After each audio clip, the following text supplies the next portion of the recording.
Você já parou para pensar aonde os objetos da sua aplicação Java realmente moram? Quando o seu framework cria aquele bin automaticamente, como que ele funciona? Aonde que ele é alocado na memória? E principalmente, qual o tempo de duração desse bin na memória? No vídeo de hoje, nós vamos adentrar dentro da caixa preta chamada Jakarta EE, a base moderna para todos os frameworks mais comuns do mundo do Java, seja Spring, Quarkus ou qualquer outro. A gente vai entender na prática como que funciona a criação de beans e a principal diferença entre beans application scoped e request scoped. Na prática, nós vamos construir um banco de dados simulado e vamos aprender a diferença e para que serve cada um dos tipos de beans. No Java, a memória é dividida principalmente em stack e heap.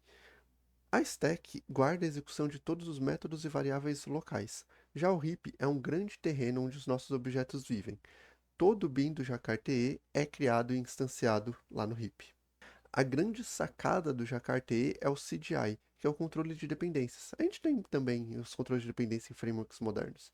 Ele é como se fosse o síndico do prédio, que seria o nosso heap. Você não dá mais new nas suas classes. O CDI se encarrega de instanciar todas as dependências desse nosso bin e ainda nos entregar uma instância pronta para ser utilizada. Passado um tempo que esse bin já está na memória, ele também é destruído.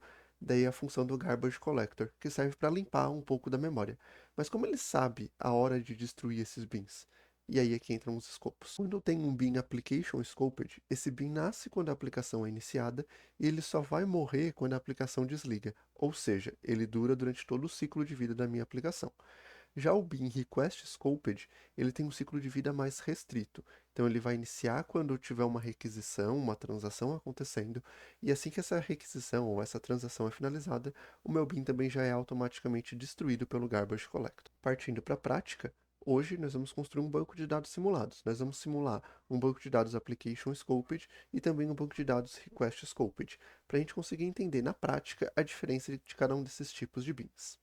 Então vamos lá, eu já estou aqui com o projeto, tenho um projeto Jakarta EE iniciado, sem nenhum framework para a gente aprender na base mesmo. Eu vou criar aqui um pacote, só por organização, que eu vou chamar de serviço, e a gente vai criar aqui duas classes. Uma classe Application Scoped e uma classe Request Scoped. Elas vão ser basicamente iguais. Então eu vou criar aqui db application. Ela vai ser anotada com application scoped, que é aquele nosso bin que tem um ciclo de vida maior, ele vai estar de pé enquanto nossa aplicação estiver em pé. E aqui, como a gente vai tratar um banco de dados simulado, eu vou criar aqui uma variável private. Vai ser uma lista de string mesmo. Vai ser um new ArrayList. Então esse vai ser o nosso banco de dados. Eu vou ter aqui um add para a gente adicionar um novo nome dentro do nosso banco de dados. E eu vou ter também um list. Aliás, a gente vai ter aqui um método print. E a gente vai imprimir todos os bancos que tem dentro do nosso DB.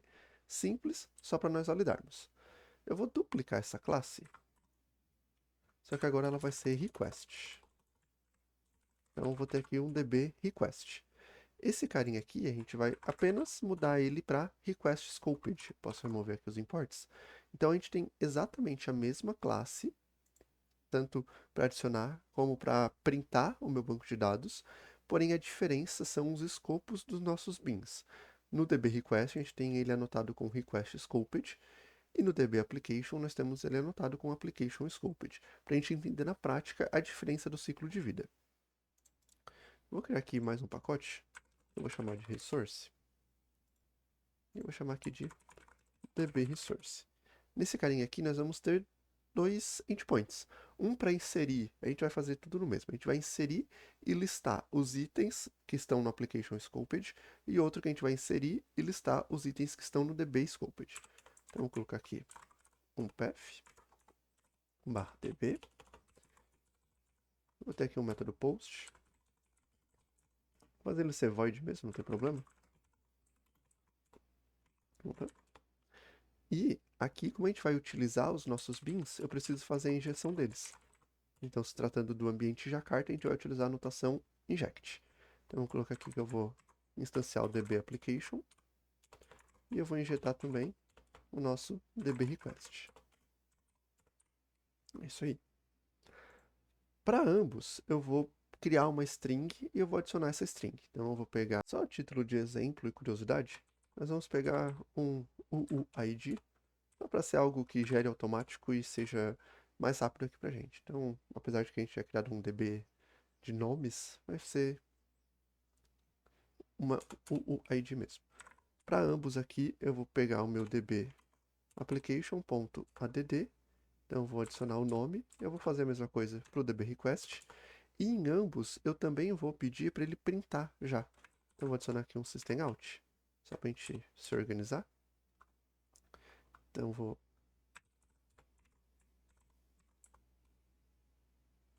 em DB application, pegar aqui o meu DB e pedir para ele fazer o print. Eu vou duplicar isso aqui e eu vou dizer agora que é o nosso DB request. E aqui DB request. Então é claro que aqui a gente tem um exemplo muito simples que não reflete 100% da realidade, mas serve para nós entendermos os principais conceitos. Então a gente tem aqui só os nossos dois bins, ambos têm a mesma construção, e a gente tem aqui um método que vai fazer a criação desse objeto. Então eu vou executar aqui a minha aplicação. Então vai subir aqui o servidor do OpenLiberty, que é o servidor de aplicação que eu estou utilizando nesse caso. Beleza, a nossa aplicação já iniciou. Eu vou utilizar aqui o próprio IntelliJ para eu fazer a requisição HTTP para facilitar aqui, a gente não precisar de mais uma ferramenta. Então vou fazer aqui o submit da request. Opa. Faltou eu adicionar a porta. 9080. Beleza. Então reparem, eu fiz o primeiro post e aqui no log da minha aplicação ele já mostrou ó, o DB application com esse UUID e o meu DB request também esse UUID. A diferença vem agora. Eu vou submeter uma nova requisição, ou seja, ele vai novamente gerar um ID e adicionar nos bancos de dados. E reparem o seguinte, eu vou fazer isso aqui agora. Olhem só o que aconteceu. A gente pode reparar aqui na segunda execução. O DB Application ele tem agora dois registros, enquanto o DB Request ele continua tendo apenas um registro. Por que que isso acontece? Isso acontece exatamente pelo motivo da diferença dos nossos escopos. Enquanto o DB Application ele se mantém durante todo o ciclo de vida da nossa aplicação, o DB Request ele morre a cada requisição, o que faz com que a nossa array list, se vocês se recordam aqui, a gente tem o nosso banco de dados sendo uma array list. A nossa array list ela vai ser reiniciada sempre que a aplicação que uma nova requisição, aliás, for solicitada. Isso para o DB Request. Já no DB Application, não. A gente instancia uma array list, e enquanto a nossa aplicação estiver de pé, essa mesma array list vai estar valendo e vai ser o nosso banco de dados. É por isso que no caso do DB Application, conforme novas requisições forem sendo feitas, a mesma array list vai sendo incrementada. Então a gente vai ter um banco de dados de verdade funcionando aqui em memória. Já no DB Request não, cada requisição a gente reinicia o nosso banco de dados. Você já conhecia esse, esse nível de detalhe a respeito dos escopos dos nossos bins? Muitas vezes a gente só utiliza os bins, principalmente em frameworks como Java, como Spring, como Quarkus, mas a gente não entende na prática como eles funcionam e o ciclo de vida deles, o que é muito importante pensando em aplicações de larga escala e ambientes em nuvem, que a gente precisa cada vez mais poupar recursos e deixar nossas aplicações leves e funcionais. Eu espero que esse conteúdo ele possa ter te ajudado a entender um pouquinho mais a fundo como funciona a injeção de dependências e principalmente os contextos de gerenciamento de bins em memória. Se vocês ficarem com alguma dúvida, eu peço que deixem aqui nos comentários. Até o próximo vídeo e tchau!